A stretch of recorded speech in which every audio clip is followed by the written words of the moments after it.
How to handle a difficult boss. One of the most common reasons employees quit their jobs is because of a difficult boss. If you find yourself in a situation where you find it nearly impossible to work with your boss, then it's time to take action to improve your relationship or to think about further steps to take if you feel that the situation is out of your control. If you focus on being constructive and on keeping yourself cool, you may be surprised by how easy it is to handle a difficult boss after all. Here are 3 methods to do it. The first method: improving your relationship. Step 1. Talk to your boss about it. You may feel like the absolutely last resort is to actually talk to your boss about the problems you are having, but that's where you are mistaken. If you really want to improve your relationship with your boss instead of waiting for things to get worse, then the best thing you can do is ask your boss if you can schedule a time to talk. And be honest about your feelings, while maintaining your professionalism. Once you have face time with your boss, make eye contact, speak clearly, and let him or her know what the problem is. Make sure you focus on what your problem is with working with your boss, not your actual boss or some aspect of his or her personality. Talk about how you are having trouble communicating, which is making it more difficult to meet objectives, or say something else about how you are struggling to meet deadlines because of changing expectations. Frame the conversation so it sounds like you want your company to succeed, which can only happen if you and your boss work better together. It's important to choose your words carefully. Avoid any personal attacks that may offend your boss, and focus on discussing your work. Picking a time to talk in advance will keep your boss from being caught off guard, and will give the situation the seriousness it is deserved. Step 2. Work with your boss instead of against him or her. If you really want to improve your relationship with your boss, then you should work with your boss to improve the state of your company instead of against your boss. Though it may feel good to make your boss look stupid at a meeting or to send a passive-aggressive email to your boss, in the long run, this won't do anything good for your relationship, and it won't make you feel any better. Furthermore, making your relationship with your boss even worse will make it harder to get your work done, and at the end of the day, nothing is more counterproductive than that. Help your boss achieve his goals by being helpful, present, and supportive. Even if he's difficult to deal with, your life will be easier if you move with the grain instead of against it. Step 3. Keep track of all of your conversations. Keeping track of all of your conversations, whether it's through emails or memos, will help you be on top of your situation with your boss. Doing so will be helpful for 2 reasons. First, having a record of everything your boss said will help you in the event that your boss gives you confusing instructions or claims he or she didn't say something that he or she really said. You can use the written communication as evidence. Second, having a record of everything your boss says to you can be helpful if your relationship is so problematic that you want to discuss the situation with the supervisor. In that case, you'll have written proof that something is off.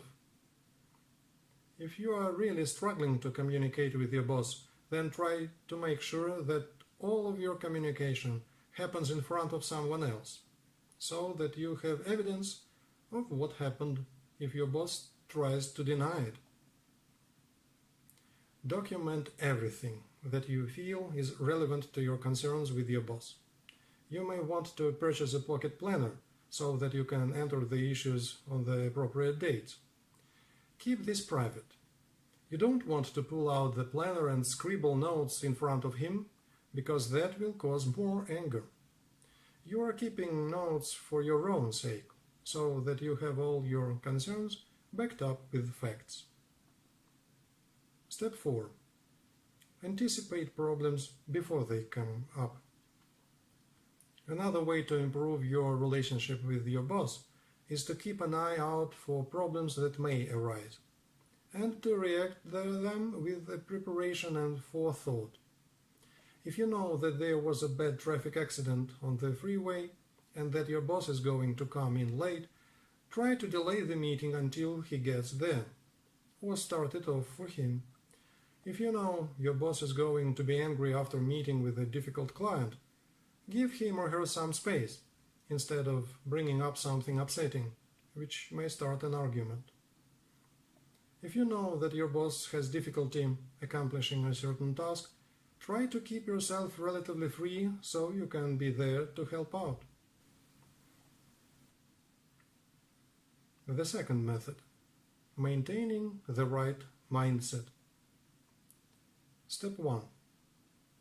Refrain from becoming emotional during any discussion with your boss. Even if your boss becomes emotional, you want to maintain your professional manner so that he cannot use anything against you.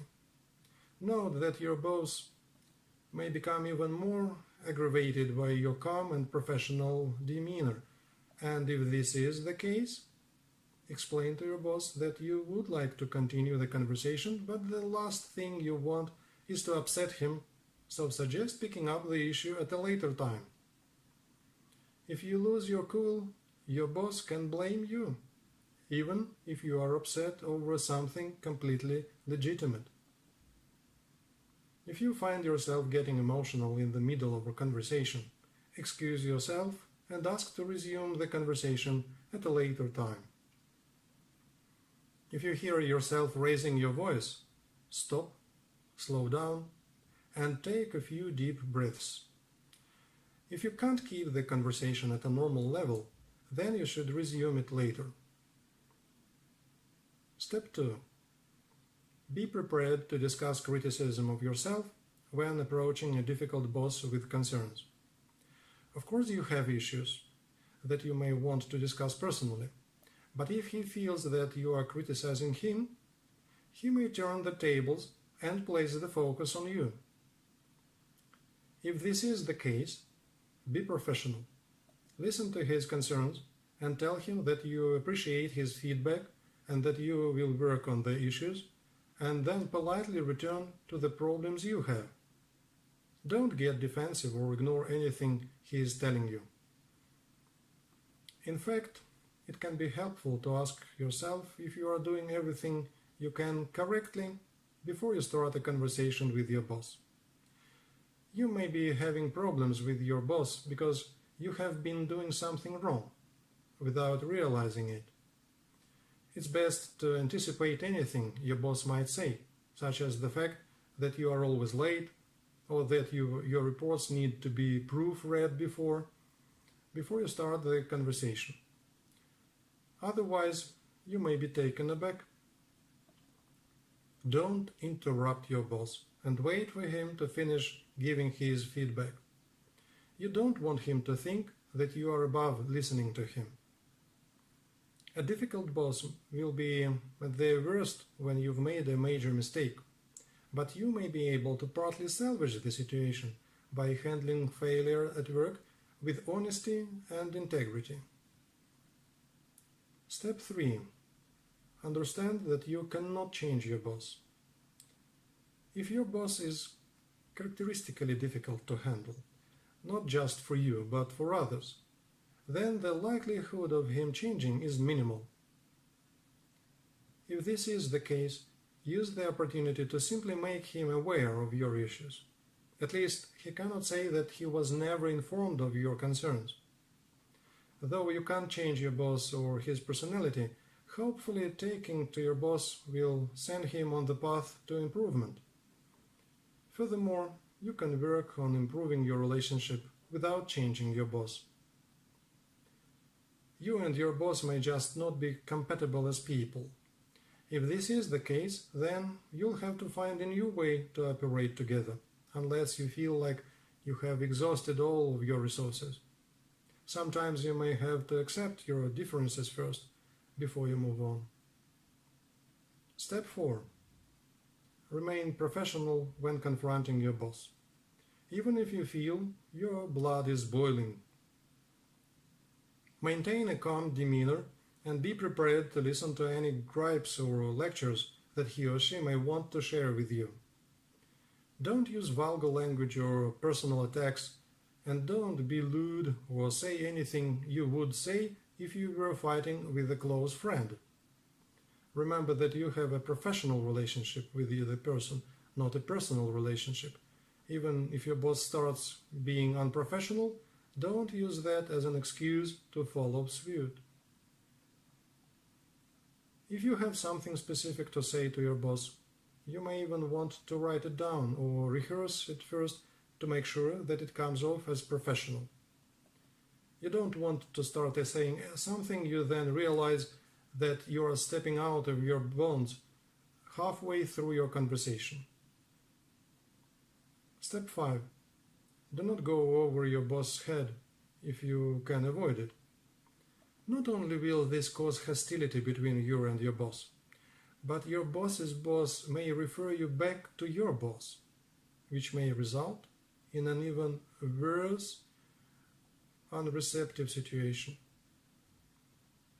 You should go over your boss's head if you feel like you have tried everything with your boss, but nothing has worked. Additionally, you can go over your boss's head if you feel that your boss is being sexually inappropriate, discriminating against you based on your age, gender, race, or another external factor, and that further action needs to be taken outside of your boss's power. If you go over your boss's head at the first sign of a conflict, then you will cause irreparable damage to your relationship. If you try talking to your boss before talking to someone else, it can save your relationship as well as your happiness at work. The third method, taking further action. Step 1. Talk to your supervisor if it's necessary. If you feel like you have tried everything on your own and need to talk to someone higher up, then it's time to arrange a meeting with a supervisor to discuss the problems you are having with your boss. There's no point in delaying the inevitable if you feel like you really can't work together with your boss. If you've tried everything and know that your relationship has reached a dead end, then it's time to talk to your supervisor about the situation. Don't be nervous and stick to discussing the facts instead of getting emotional. The more concrete examples you have, the more respect you'll get. Make sure you use professional language and avoid bad-mouthing your boss in front of your supervisor. You don't want to say something that makes your supervisor lose respect for you. Remember that you want to look like the calm, reasonable one, and that your boss is the one who has been causing all the problems. Step 2. Take action if you feel you've been discriminated against. If you truly feel that you've been discriminated because of your age, race, gender, or something else beyond your control, then it may be time to take action. You can consult the Equal Employment Opportunity Commission for free, or seek out an employee attorney for a fee if you think you've been discriminated and are in a protected class. Don't be nervous about taking this measure if this is what's happening. Though it won't be pleasant, this may be the best way to meet your needs. If you've witnessed fraud at your company and want to take action, remember that the False Claims Act requires you to first file your claim before you disclose it publicly. Step 3. See if you can be transferred within your company. One option that isn't as extreme as leaving your company but which can make you a lot happier at your workplace, is to see if you can be transferred to a different department, or even transferred to a different boss. If you are truly having trouble with your boss, and your supervisor or other people at the company completely understand where you are coming from, then they may be willing to accommodate your needs. If you make it pretty clear that you won't be able to stay on if you are stuck with your current boss, in spite of how much you like the company, then they may be able to find an arrangement that makes you happy. Of course, all of this depends on your workplace culture, and if such arrangements are typically, or even occasionally, made at your workplace. Do research and see if such a thing has been done before, and look out for tips on how to proceed. Of course, you should try to find this out without letting everyone know about the particular situation you find yourself in.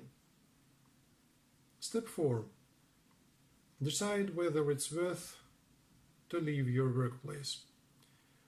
Unfortunately, when it comes to today's job market, good jobs can be few and far between, depending on the industry you are working in.